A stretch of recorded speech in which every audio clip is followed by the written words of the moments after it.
16 নম্বর দেখো আমরা প্রথম রাশিকে দ্বিতীয় রাশি দ্বারা ভাগ করা। 16 নম্বর হচ্ছে 6y² + 3x² - 11xy, আর এটাকে ভাগ করতে হবে 3x - 2y। তাহলে আমরা এই প্রথম রাশিকে দ্বিতীয় রাশি দ্বারা ভাগ করব।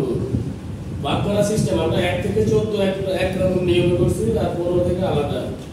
এখানে আমরা একটু সাজায় লিখব 3x - 2y। আমরা ভাগ যে সিস্টেম গুলো ওইভাবে করব। এখানে প্রথমটা কি আছে 3x, এটা কি 3x, এজন্য আমরা শুধু এতটুকু করব। এখানে x² এটাকে আগে আনবো, সাজায় লেখা। আমরা এখানে লিখলাম 3x² পরে -11xy আর 6y² এটা শেষে নিয়ে গেলাম, মানে এতটুকু 6y² আমরা এটা করলাম। এখন ভাগ করা দেখো আমাদের পাটিগণিত আমরা যে ভাগ করি উপর এরকম, কিন্তু এখানে যদি একটা মনে রাখবা আমরা প্রথমটা আর এখানে প্রথমটা এটা আমাদের আগে দেখতে হবে। এখানে প্রথমটা আর এখানে প্রথমটা। এখন এখানে আছে 3x² আর এখানে আমাদের কত, মানে ভাজক কত 3x, আর ভাজ্যটা আছে কত 3x²। এখন ভাগফলে কত আমরা দিলে এই ভাগফল এবং এই ভাজক এটা গুণ করলে ভাজ্য সমান হবে। তো আমাদের আছে 3x, এখানে কত দিলে 3x² হবে, কত দিলে x দিলে। যদি আমরা এখানে ভাগ করলে কি দিই, একটা x দিই, তো x আর 3x গুণ করলে কত হয় 3x²। মানে আমি ভাগ করলে যা দিব এটা গুণ করব কার সাথে, ভাজকের সাথে, সিরিয়ালে। এখন আমি x দিয়ে 3x গুণ করলাম 3x²। এবার এখানে আমি ভাগ করলে যেই যা নিব আমি এটা দিয়ে ভাজকের যতগুলো পদ থাকবে প্রত্যেককে গুণ করতে হবে। তো প্রথমে 3x গুণ করলাম 3x²। এবার এখানে আছে প্লাস, প্লাস ও মাইনাস কি মাইনাস, এখানে আছে 2y আর এখানে x, গুণ করলে কি হয় 2xy 2x। যদি এক একটা এক এক রকম হয়, যেমন এখানে এটা আছে y আর ওখানে আছে কি x, এরকম হলে দুইটাই গুণ বলা হয়, দুইটাই কি হয়। কিন্তু যদি এটা থাকতো x ওখানে x, তখন আবার কি স্কয়ার হয়ে যায়, কারণ গুণের সময় পাওয়ার কি হয় যোগ হয়। এজন্য যে আমরা এখানে 3x² লিখলাম।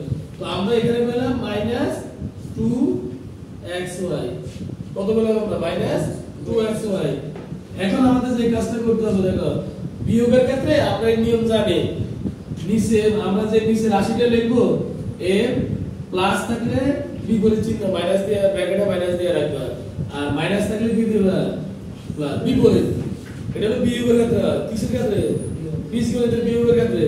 এখন আমরা 3x² এটা হলো প্লাস আর 3x² এটা হচ্ছে কি মাইনাস। একটা প্লাস একটা মাইনাস হলে ওটা বাদ, মানে কাটাকাটি যায়, বাদ না। 3x² থেকে 0 থাকে, এটা লিখতে হবে না। এখন এখানে দেখো 11xy, এখানে আছে কি 2xy, 11xy হচ্ছে মাইনাস, 2xy কি প্লাস। বীজগণিতের ক্ষেত্রে যদি বিপরীত চিহ্ন হয় তখন এটা বিয়োগ করা লাগে। বিপরীত বলতে কি একটা প্লাস আর একটা মাইনাস। যদি এরকম হয় তাহলে এটা আছে 11, এটা আছে 2, 11 থেকে 2 গেলে কত থাকে 9। আমরা এখানে লিখবো 9xy। এখন এখানে চিহ্নটা কি হবে, এটা হলো তোমরা এখানে দেখবা যে যেটা বড়, বড়টার সাথে বড় সংখ্যার সাথে যে চিহ্নটা থাকবে এখানে ওই চিহ্ন হবে। তো 2 বড় না 11 বড়, এজন্য এটা মাইনাস হবে চিহ্ন। ক্লিয়ার? আর আবার আমরা যে ভাগ, আমরা পাটিগণিতে যে ভাগ করি একটা রাশি একটা নামানো একটা সংখ্যা, আর এখানে হলো আমরা এই পদ নামায় দিলাম। এবার আমাদের এখন মিলাতে হবে 9xy আর 3x, মানে ভাগফলে কত দিলে ওই ভাগফল এবং এই 3x গুণ করলে 9xy হয়, এটা আমাদের এখন নিতে হবে। এটা আছে প্লাস, এটা কি ভাগফলে তাহলে কি হবে মাইনাস। এখন এখানে 3 আছে এখানে 9 আছে, তাহলে ভাগফলে কত নিব 3 3 9, এখানে আমরা 3 নিব। এবার এখানে আছে x, এখানে x ও আছে কি আছে y আছে, তো x তো আছে তাহলে অতিরিক্ত কি নিতে হবে y। এখন এবার গুণ করে আমরা দেখি, দেখো 3 3 9 9, আর এখানে আছে y এখানে আছে x xy, আমরা কি পেয়ে গেলাম -9xy।